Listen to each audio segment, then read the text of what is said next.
Shamel, take it away. Hello. Hi. Hi, good afternoon, everyone. Welcome to the second webinar in our Weekend Wellness Webinar series. Of course, you know, SWAG and Mag Lyfe, they're partnering together to host a Weekend Wellness Webinar series focusing on wellness. Last week, we discussed financial wellness, and today we are going to be talking a little about emotional wellness. And we're very happy to have psychologist Riza Khan with us this afternoon. She's going to take us through emotional wellness. And next week, we're going to focus on intellectual wellness. But we're here today to talk about emotional wellness. And like I said, we're very happy to have Riza here. So Riza, over to you. Thank you, Shamel. So happy to be here back with SWAG. And so today, like you said, we're going to be talking about emotional wellness. And so I have created a presentation, so I hopefully we'll get through it. So I'll ask for the presentation to be put up, and we'll go through that together, just because, you know, it's good to be organized. It's good to be organized, right? I hope you guys are all tuning in. So I'm putting back a beautiful poster done by Shamel. And so we're going to get right into the first thing. So I am Riza Khan. And like Shamel said, I'm a counseling psychologist. So I wanted to include this just because I think it's important to know, you know, when agencies like and groups like SWAG and Mag Lyfe pick the people they do, you want to know that, you know, they're picking legit people who kind of, you should like to believe know what they're doing. So I'm a counseling psychologist with a master's of science in counseling psychology from the University of the West Indies Cave Hill campus. If you're ever interested in the master's programs at Cave Hill campus, you can always make contact with me because I was there for 2 years. I'm the on-call psychologist for St. Joseph Mercy Hospital. So if you ever end up at the hospital and they need to call a psychologist, I'm probably the person they're going to call. I work also with Guyana Rainbow Foundation, also known as GAIBO, and I'm a consultant psychologist with Equal Guyana.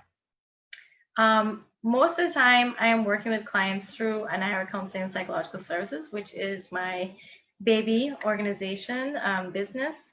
And so I see a lot of clients, you know, I work with adults and children and youth, both in individual and group therapy. I also do corporate workshops, so like working with private and public sector and stuff like that. So when I was in Barbados, I did intern in a domestic shelter for 11 months. So I also have a little bit of experience with domestic violence. And because it's, I picked the shelter because I knew I was coming back to Guyana, and I know the importance of understanding working with persons who have experienced domestic violence, whether it's children, women, men as well. And so I just wanted to give you a little preview as to who I am. And you can by all means follow the Anira Counseling and Psychological Services page for more information. Thanks. Right, so today we're talking about emotional wellness. What is it and why is it important? So I broke it down to these two definitions. So at basically, it's being able to have the ability to successfully manage life stress. The reality is life is always going to be stressful. It's always going to be difficult. There's going to be difficult times and things are always changing. I think COVID has given us a really important life lesson on how much we have to be able to adapt, how much we're able to manage our family, our friends, our work, our self-care. So many things have changed. So this is really an important topic at this point in time. The next definition I really wanted to highlight was an awareness, understanding, and acceptance of your emotions. And I think the more we'll talk about this, you'll see how sometimes difficult that can be, and your ability to manage effectively through challenges and change. The same thing. But what I really liked about this definition is that it included awareness, understanding, and acceptance of your emotions. And we'll talk a little bit later about what happens when we don't always have good awareness, understanding, and acceptance. Next. So, how do we know when we're emotionally well? And so, some of these signs, not limited to having the ability to talk to someone and being comfortable also with talking about your emotional concerns and sharing your feelings with others. And I put that as one of the first things because I think that is sometimes the more daunting thing for people to do, whereby they're not really sure, like, who do I trust? How do I know who to trust? Um, will I be judged? Can they understand? That kind of thing. Saying no when you need to without feeling guilty. Very also important. I think a lot of persons are what we call yes men or yes women, whereby we're not always comfortable with saying no. And I think that that's usually stemming from people feeling guilty for having an opinion, being um, made to feel that their opinion doesn't matter, being made to feel that if I say no, will that cause conflict? And so saying no when you need to without feeling guilty is a really important one. And I really wanted to get that across to persons, and we'll explain how this can impact you. Feeling content most of the time. Now, I think the assumption about people who do have good emotional wellness or good mental health is that we're happy all the time. That's not always the case. And the reality is, I'm a psychologist. I do a lot of the things that I ask my clients to do because I want to make sure it's a legitimate worksheet or activity that will actually help you. But I do it because I'm human too. And am I always happy? Not always, but am I contented? Yes. I think I tell people my mood in general is I'm a content person, right? Second, moved on, feeling you have a strong support network, that is, people in your life that care about you. And I think a lot of times why our emotional wellness can be corrupted is believing or feeling, and there's something called feelings are facts, which is your feelings are telling you if you feel like you're alone, then you are alone. If you're feeling like no one cares about you, you're going to tell yourself no one cares about you. And that, of course, is going to impact number one, the first one I talked about, that ability. If you feel like people don't care about you, you can't trust people, you're not going to be vulnerable enough to talk to people. Moving on, being able to relax. I think that emotional wellness is being able to take a breather, telling yourself or telling someone, no, I really can't help you with that project this weekend. I need to relax. It's my weekend off. And being comfortable with that and being able to take that time for yourself. Self-care is very important. Shamel very happily reminded me that I think today is International Self-Care Day. You can correct me if I'm wrong, Shamel. But self-care, especially in mental health and physical health overall, is very important. So being able to relax is very important. And lastly, feeling good about who you are, right? And I think that as I explain these, you'll see what happens when we're not too emotionally well, or we're not okay with saying no, or we're not able to relax. Being good at feeling good about who you are is really important because it's about you. It's about your identity, your personality, your decisions. If you don't feel comfortable and you self-doubt yourself and you second guess yourself and you feel like you can't express who you are to the people who are supposed to be your family or friends, you're not going to be comfortable with who you are. And by extension, you're not going to be able to feel confident about your emotional wellness. So these are just some examples of how we can assess and whether how you can assess if you're emotionally well. Next. Right. How does emotional wellness contribute to your mental health? I think one of the big takeaways today is recognizing that emotional wellness is not just a fantasy. It's not just a bubble or a topic that we just throw around. The reality is emotional wellness does contribute to your mental health. First of all, we like to also include physical health. So that's the first one. Affects your physical health. Think about it. If you're never saying no and you always feel guilty and you are not always content with yourself, the reality is you're going to have physical manifestations of your stress. And so you're going to be easily stressed. You may suffer from hypertension, migraine, headaches. You might have irritable bowel syndrome if that stress turns into anxiety. These are just basic things that can happen with your physical health. The next thing is affecting your interpersonal and intrapersonal relationships. So that is relationship you have with others and the relationship you have with yourself. Next, impact on your self-worth and self-esteem. I kind of alluded to that when I said feeling good about who you are. So if you're not comfortable with who you are and the decisions you make and your identity, your self-worth is going to be impacted, because instead of embracing who you are and accepting who you are and loving who you are, your self-esteem, you're going to doubt yourself. Your self-esteem is going to be corrupted, basically. It's going to be lowered because you're always going to be doubting yourself. Am I smart? Can I do this job? Can I make friends? Am I socially awkward? There's just going to be too much self-doubt and your self-esteem is going to be impacted. It can also influence how you manage stress. If you cannot say no to every project that's thrown at you or every person's sad story that's thrown to you, you're not going to be able to manage everything and everyone. So by influencing how you manage stress, that can then impact the next one, performance and productivity. You're not going to be able to be the super mom, the best friend, the best colleague, and the best worker if you're not able to manage that. And when we are not understanding, accepting, or even aware of our emotions, we're going to have a hard time juggling a lot of the things that comes with that.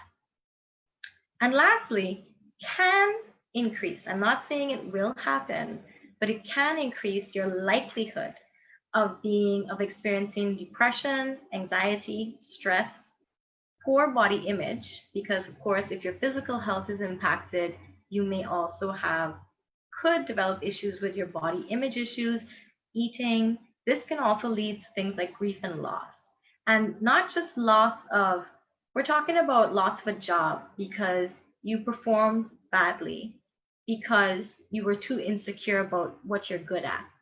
You may be grieving something. You might grieve the end of a relationship or friendship because you weren't able to be supportive of your partner or your best friend during a difficult time because you can't resonate with their emotions.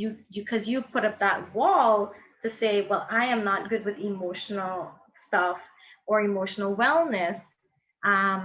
So I'm just going to block out everyone else's emotions. And so by being that kind of cut off person, it does limit your interaction with people and it can affect relationships like we talked about. And by extension, it can lead to grief and loss because you can lose jobs, friendships, families. Next. Right. So what can we do about it? So this is the whole point of the wellness weekends, is to be able to talk about what do we do about it. So we want to be able, and today we're going to focus a little bit more on emotional regulation, because I see that in my clients all the time in Guyana.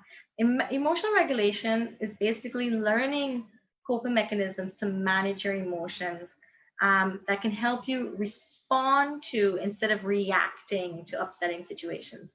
So emotional regulation is, that friend who's like 0 to 100 and gets like super annoyed or super angry.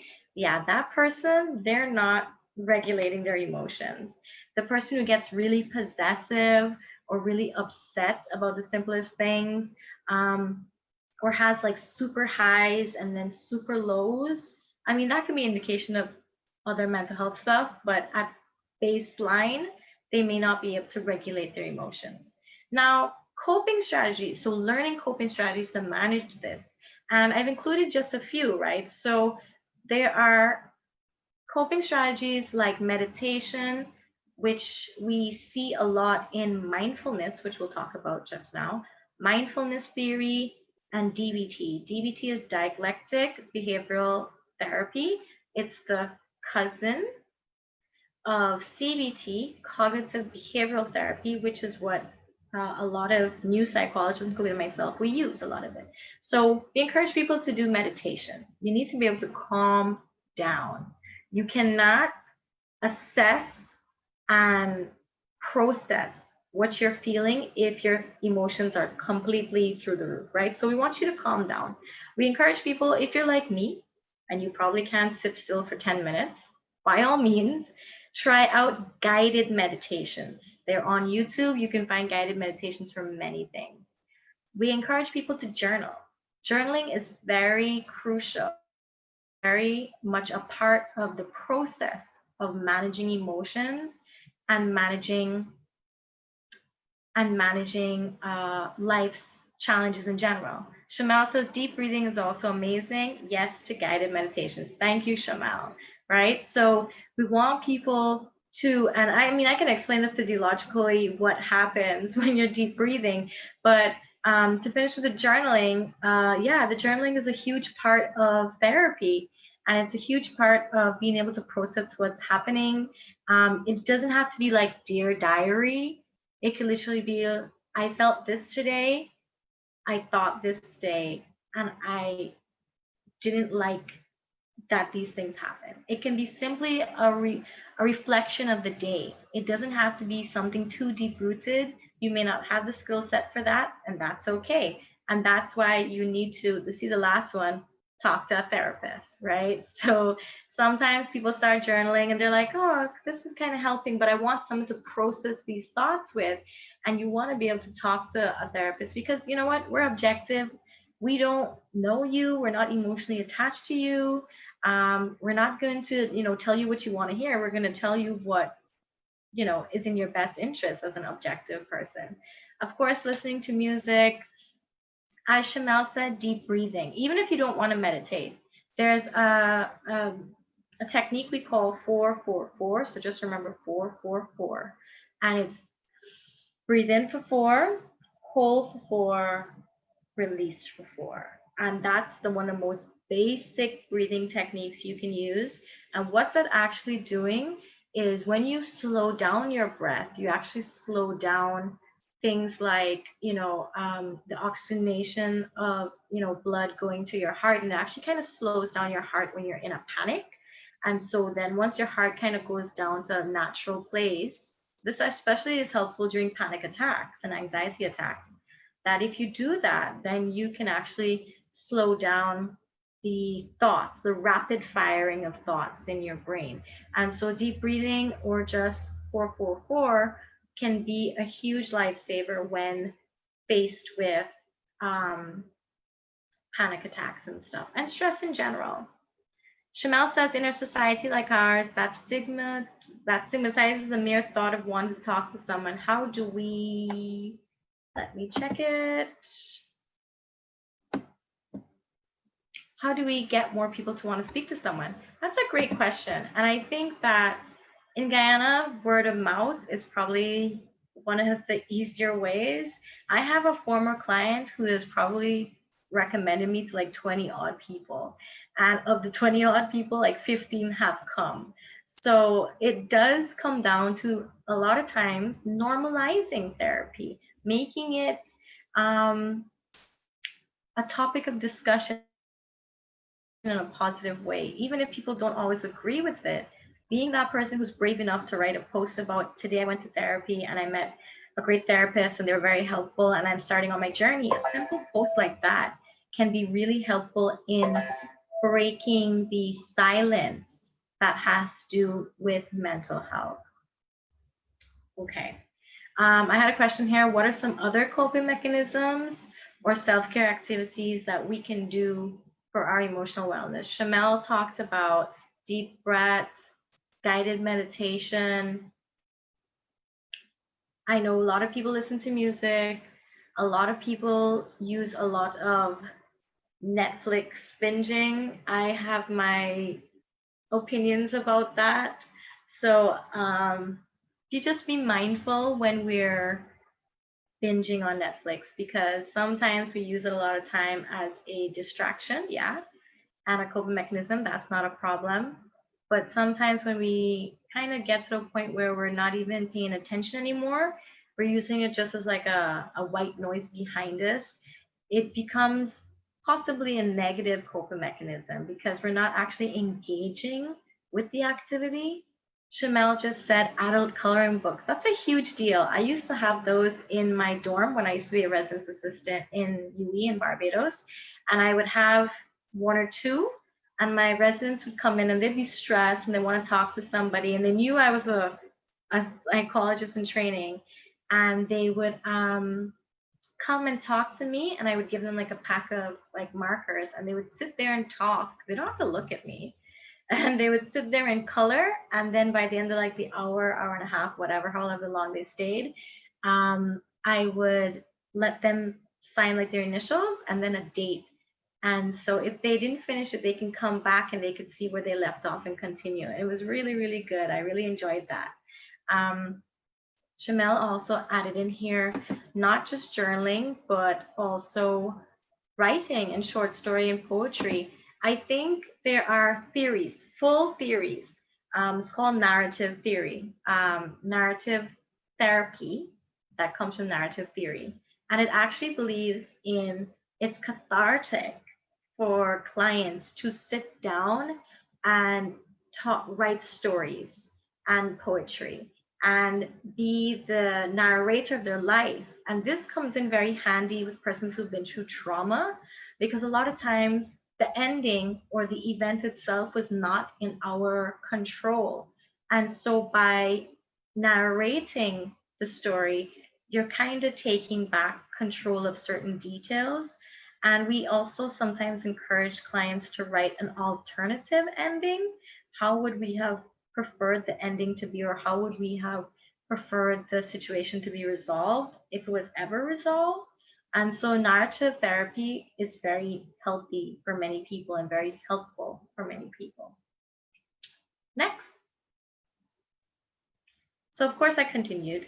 So exercise, like we already talked about, if stress is going to be a result of poor emotional wellness, then exercise has to be the counter. Of course, dietary and so on, nutritional diets and so on would be very important. Exercise actually physiologically improves your mental health state, whereby it releases endorphins and feel good hormones and stuff like that. So for persons who do biochemically have a predisposition for things like depression, we definitely encourage putting exercise of some sort in your plan of action, because it is going to biochemically alter the way you feel about yourself and the world around you. Strengthening social connections. No man is an island, and human beings are social creatures. As much as you would like to believe that being alone and independent and not depending on people and not being vulnerable is a safer way to go about in life, it's not gonna work forever. Someday you're gonna find a friend or a partner or even have a child and realize that being vulnerable and making social connections is a part of life, and it can be done even at the risk of being hurt. And I always tell people should love with the risk of knowing you're going to be hurt, because that is a reality. But if you understand that, then you won't fall to bits or crumble when that happens. But it's not like you're waiting for it to happen. Does that make sense? I hope so. Get quality sleep, also inclusive of exercise and dieting. Dieting as in healthy eating, not dieting like slimming, is very important. Actually, there's a book that I use. It's called A Self-Esteem Workbook. If you have questions about it, you can just comment below. And one of the beginnings of the book talks about physically preparing to improve your self-esteem. It includes quality sleep, eating the right set of foods, things that are high in omegas and things that are going to strengthen your brain plasticity and detox your brain, And then it talks about things like exercise. And the book actually gives you a draft of like a timetable of how you can incorporate all these things, because there's no point you come into therapy and saying like, oh, I want to improve all these things, but then you're still stressing. You're not taking a moment to relax. You're not self-caring. You're eating oil and junk and fried foods, and you're not taking care of your body, and you have gut issues. All these things are interconnected. We need to, as much as we want to make our bodies healthy and beautiful, we also have to include things like our emotional health, mental health, and even for some people, spiritual health. And lastly, be mindful. Now, mindfulness, I said we would come to it, can be as simple as just focusing on one thing at a time. There's theories that believe in mindful eating. It's very interesting. It tells you like how many chews you should eat, and don't be like, don't watch, like, don't sit at your table and watch a program while eating. That's not mindful eating. Mindful eating is being able to like hone in on what you're eating, tasting it, savoring it, instead of just gobbling it down, because that's what you're supposed to be doing, right? So it can be the simplest thing as eating, mindful breathing. The 444 is an example of mindfulness, right? Trying a social media detox, especially during COVID and other stressful times, elections, all this stuff, all these things you can take a social detox from. And I actually encourage people all the time, turn off the news, come off of social media, do not engage with comments in the comment section. I think a lot of people live for that kind of drama. Don't do it. Just don't. Your life will be so much better if you just recognize that you cannot change everybody, and you definitely cannot change a complete stranger who may or may not value your opinion. And by just engaging with them, you're just rallying your own self up. Turning household activities or tasks into a mental break. So say you've been working at your computer, you're, doing a class for UG, or you're doing a report for work, saying, okay, I'm going to go and do the dishes, or I'm going to go and make, maybe you're going to make a juice, or maybe you're going to make a sandwich, or, oh, I was supposed to, I know this sounds really silly, but for people who are like kind of obsessive compulsive behaviors, clean the toilet, cleaning the shower, this might be an actual break for you. So I encourage you, take a body break. If you're sitting at a desk for a long time, every 45 minutes, get up and take a stretch. It can take 1 minute. Those things are really important. Going and getting tea, going and get coffee, taking a walk around your office, those things are really important. Just to basically dedicate even just a few minutes to something you enjoy. This could be watching a funny movie, like a clip for like 5 minutes. They say that you shouldn't spend more than 5 minutes watching something when you're actually doing a task, because your brain then shifts towards focusing on that video if it's 10, 15, 25 minutes, and then it's harder to shift back to the task. So just be mindful of how long you actually spend on this task. Next. Emotional regulation. Like I said, today we're going to focus a little bit on emotional regulation, just because I feel like it's a tool that can so easily be instructed, and it has good intentions behind it. So emotional regulation, again, this is the ability to identify, connect with, control, and express emotion. And I think a lot of people get stuck at just identifying, right? And that's okay. These include both negative and positive. So negative emotions being, as I listed there, anger, anxiety, sadness, fear. Positive emotions like calm, joy, happiness, surprise, excited. And then, of course, even complex emotions. And complex emotions are emotions that really sometimes, for example, maybe you had a death in the family, but maybe it was someone that you had a very difficult relationship with. And so you want to grieve, you feel sad, but at the same time, you don't feel like crying, or you don't feel like maybe everyone else is grieving around you and you're not. That doesn't mean you're not grieving. You're just grieving differently from them. And so that might be considered a complex set of emotions. And lastly, this includes being able to manage, reduce anger, anxiety, sadness, fear, and increasing the feelings of calm and happiness. So emotional regulation is being able, like I said earlier, but I wanted to really break it down here, in this section, because I said it's a skill that can be learned. And I think it's something that's kind of goes over our head a lot of times. So the question is, what do you think can happen when we aren't able to regulate our emotions? Now, a lot of times, so much can happen. So much can happen. I kind of started to allude to this earlier.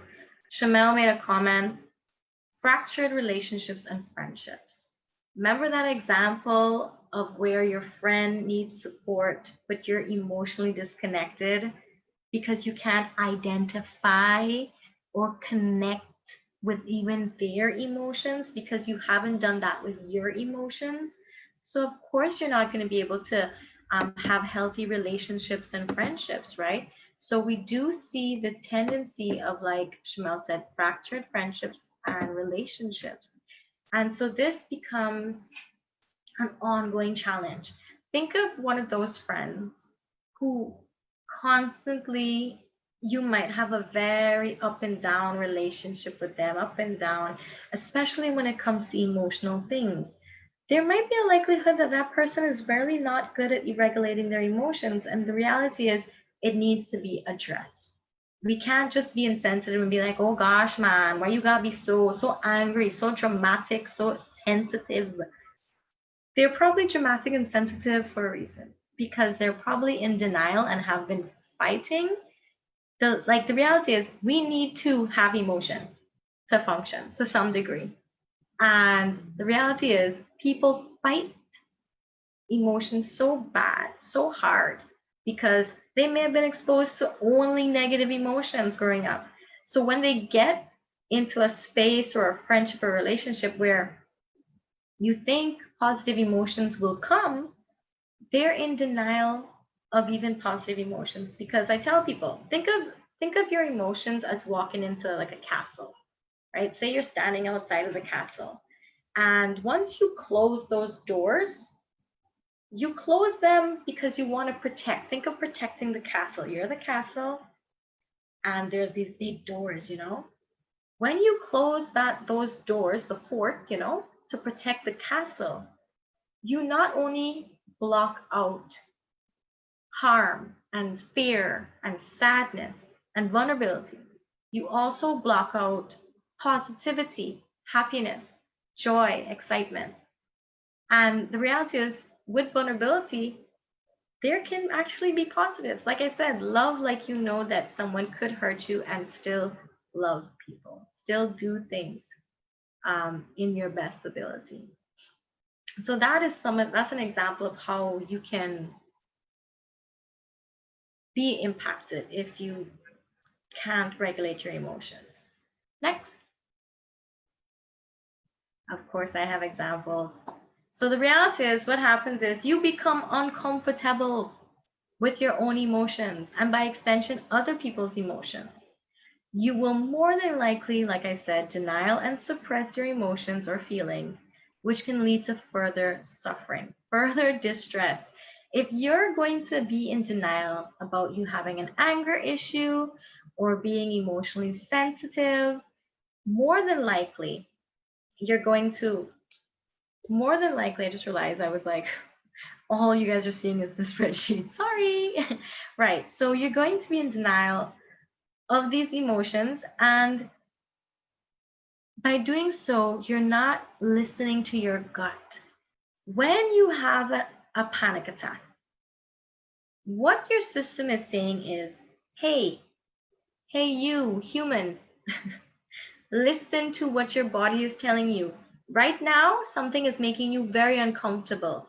Something is making you feel very unsafe.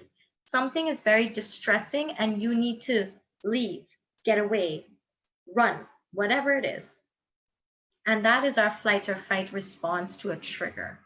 But if you just keep doing that, ignoring your anxiety attacks, ignoring your panic attacks, ignoring the anger, I'm sure you all have a friend who's like, why is that person so angry all the time? The reason why people are angry all the time is because they're more than likely hurt about something else. They're worried about something else. There's a great article from the MIT called When Anxiety Presents as Anger. I encourage everyone who may have anxiety and who gets kind of angry to read it. It's on the MIT and it's actually on a NIRE Counseling and Psychological Services page. And it's talking about how for some people anxiety can present as anger instead of a panic attack. And how do we internalize aggression? Some people get very scared of and they shut those people out. They never connect with them ever again because they're really scared of them. And then all that does is leave the person with anxiety feeling more isolated. So these are just examples of how being in denial and suppressing your emotions can have long-term and even mental health related challenges in the long run. We're going to displace our emotions onto others. This is very important in Guyana because there's a ton of people who come to therapy who think, Raisa, something's wrong with me. Everyone's always angry. My mom is already angry. My partner's always angry. Is it something I'm doing? And sometimes it is, but people are doing. Got to give people that. But a lot of times it's the people in their world who have a tendency to displace. So when we displace our emotion, this is a scenario. My boss annoys me at work or throws me under the bus. And instead of me dealing with that emotion or dealing with the conflict at work or talking to my boss in a calm manner to resolve it, I go home and I shout at my children. Or I go home and I'm at work in the bathroom and I'm calling my partner for support and I end up just cursing them up, right? So those are some ways in which we sometimes can displace our emotions onto other people. And lastly, projection. Projecting emotions and issues of insecurities onto others. Sometimes when we are not comfortable with our emotions, we can project those things onto our friends. And so sometimes if we're scared, like think of the friend who has been cheated on. I'm sure we have a friend like this. And they will say, oh, well, yeah, my partner used to do that same sketchy behavior too. Watch yourself, watch yourself. Thanks for the advice. But the reality is that's projection. You haven't dealt with the hurt and pain of being cheated on. And now no one can be trusted. No friends, boyfriends, girlfriends, nothing can be trusted. And so you're projecting your own insecurity onto your friends because it's easier to project it onto people than to deal with it internally because that is scary. Does that make sense? I hope so. Next. And last but not least, the creme de la creme. One of my favorite techniques I like to use. This here is the emotion and feelings wheel, and it is used on almost every client that passes through my office, no matter whether you're coming from Mercy, Gaibo, Equal, Anira, wherever I work with people. You're probably going to use this emotional wheel at some point in time. The emotional wheel is really great because a lot of times we stay in that center. So joy, love, fear, anger, sadness, surprise. A lot of people in Guyana come to me and say, I have anger management issues. And I always tell them, give me a couple of weeks, give me a couple of sessions. Let's assess this. By the second session or third session, we've already realized the person is not an angry person. They just have normalized aggression for whatever reason. Maybe their job is like very male dominated and aggression gets things across, or they grew up in a very high conflict family. So shouting and stuff is normalized, aggression is normalized. But what you see a lot of time is when you look at that sadness side, neglect, shame, disappointment, a lot of times people are just disappointed in people. They feel neglected. They feel inferior when you go out to the external circle, right? They might even feel isolated and guilty. As you can tell, that's in the sadness section. That's not in the angry section. So why is it that we respond with anger? Because anger has been normalized in Ghana, unfortunately. We get things done, or people would like to believe they get things done by being abrasive. And so when we look at this, what we usually tell clients is there's two ways you can use the emotional way. There's many ways, but this is a good way to start with. Start with the middle. What are you feeling immediately? Is it anger? Do you think it's anger? Do you think it's fear? Is it surprise? Is it sadness? What is it? And then you make your way out to the second semicircle. You look for what you're feeling. Is it in there? You might have started off with anger, but when you look in the second semicircle, you're like, well, I guess I'm irritated. Yeah. Maybe I'm even jealous. Maybe I'm resentful. Then, yeah, you're angry. But say you start in anger and you go to the second semicircle and it's not there. You go to the third semicircle and it's still not there. What do? You should go across to another one, more than likely fear or sadness. And you'll see that more than likely there's something in the other semicircles that sounds like you. And it sits well with you. It sits well with how you're feeling, even if it's a sad truth. That's a reality. And strangely enough, I like to also bring the attention to persons that you notice that anger and joy are on the opposites of each other. If we're not happy, we're angry. And love and sadness, a lot of times what we have a deficit on one side creates the other side.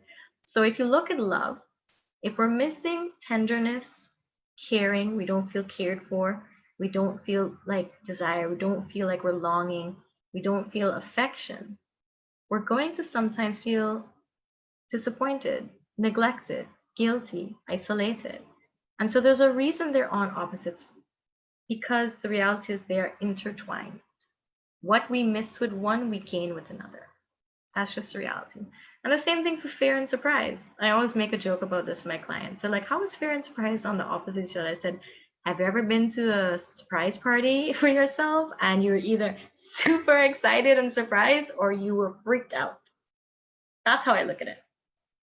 So these things are really important. And I think that this is just a baby step to start to understand what you're feeling so that you can identify it. Then, of course, you have to find a way to connect with it. You have to find a way to say it, express it. And by connecting with the emotion, this is where journaling comes in. This is where writing comes in. Sometimes we may even send our clients to do what we call mirror work. And so they would go in front of the mirror and say, I feel. So we always encourage clients to use I statements, because I statements helps to bring the awareness, yes, I am feeling this way. And you're taking responsibility for your emotions and what you're about to say. And thirdly, it's not going to be directed at someone to get defensive. Guys have it and say you. Well, we're try and strike you from your vocab in that way. Like when you want to tell somebody something, we always encourage people to I'm feeling irritated, or that thing really disappointed me, or for the past couple weeks I've been feeling really neglected and I really wish X, right? I really wish you would call me more, or I didn't understand why you couldn't call me when you were out that night, right? Or I was worried when you didn't call me for 12 hours on Thursday. So there's so many ways that we can at least identify, connect with, and eventually work towards expressing. And the last little tidbit I would say is sometimes when you get that done, kudos to you. But there's another thing. So we also like to educate people and say, I felt, right? So write this down. I felt ... using your wheel and figure out what you felt. When you ... I felt envy when you, I don't know, got the award because ... because I didn't get it, because I worked really hard, because I felt like we worked on this together. Does that make sense? I can't see how the live is going, but thumbs up if you make sense, if I'm making sense, right? So those are the three things I would say. So I feel or I felt, when you, because. And this is really for people who are couples who are watching this right now. If you're a couple, definitely try this, because, or even with a difficult friend, it's harder to do with our family members. You can try, of course, but we do have to consider that sometimes we have some old school parents and grandparents who can be like, what you saying? What you feeling? What I do? Well, what I do is what you do. So if that's someone's response when you're trying to do this, put up your boundaries. Say, I was just trying to express myself. I'll talk to you later. And I think also a part of wellness, which is going back to the saying no, is about boundaries. Being okay to say no and not feeling guilty also goes with boundaries. Being able to say to someone, I'm not with you, I'm not going to talk to you, or I'm not going to be your friend if you're going to talk to me like this, or I feel really attacked when you say this thing, right? And I think it's important for people to be able to say that, because the reality is life is going to happen. And we have to be able to manage it. And we have to be able to recognize when people in our life are not so great for us or not healthy for us. And we need to be okay with that reality. And we need to be capable of protecting ourselves and bettering ourselves and working on ourselves.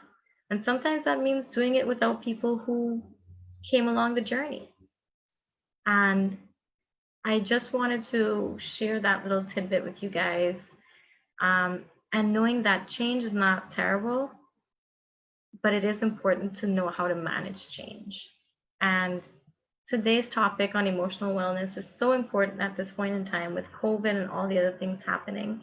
And I know it's been stressful for everyone. I know it's been a tough time. And I know people are trying to manage their children and their spouses and their jobs. And phase 3 is on its way. So that means what? Public servants are going back to work next week after next. Where do our kids go? Who's watching our kids, right? And so we have to be able to manage and juggle these things. And I encourage anyone and everyone, if you have questions or something very specific that you need help with, you can always email me, or you can book a session if that's needed. But I'm here to help. So, do follow the page. There's also a YouTube page as well if you just want to watch the videos from prior times. It's Rise Can Mental Health, and there's a Mental Health Yourself playlist that comes up. So at this point in time, we'll take any questions that might be coming from the live, but I want to thank you for listening. I hope I kept it engaging and didn't bore you. So thank you again, and I look forward to your questions. Next. Questions.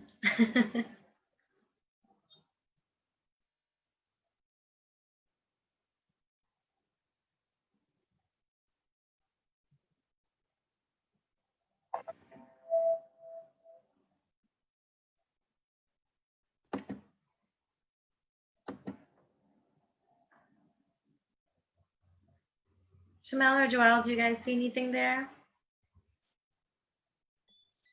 No questions at the moment. But as I'm speaking, I want to say thank you very much for sharing with us this afternoon. The weekend wellness sessions are really to discuss these issues, these pertinent issues. Do I want me to put my these personal issues, and what's important too is for persons to understand that this is about you. And I really like the I at the end. Right. I mean, wellness is about intentions. It's about you intentionally wanting to do better for yourself, to feel better for yourself. And I mean, the sessions are just for us to provide persons with the necessary information to make these decisions, to make these choices. So thank you very much. Please forgive my dark background, but thank you very much for sharing. Thank Um, yeah, and I mean, if persons want additional information, please write or share to her Facebook page, is a YouTube page. I mean, this was really beneficial this afternoon. Thank you very much. you. So yes, emotional wellness is very good. I mean, we had a good financial wellness session. Emotional wellness was good. Next week is a holiday, August 1st. So we're letting people do holiday stuff. And then we're going to resume on August 8th with intellectual wellness. And I mean, this is not something that we discuss often at all. So I mean, it's going to be pretty interesting to talk about it, to know what it is and how that we could intentionally be ensure that we're overall well, and our health and well-being is it's paramount. And I mean, of course, that it's at its optimum, especially now with COVID and elections and everything that's going on. I mean, we need this support, and there's the platform that Swag and Mag Lyfe is trying to provide for persons to like get information so that you can make yourself the very best that you could be. So Exactly. thank you everybody for tuning in.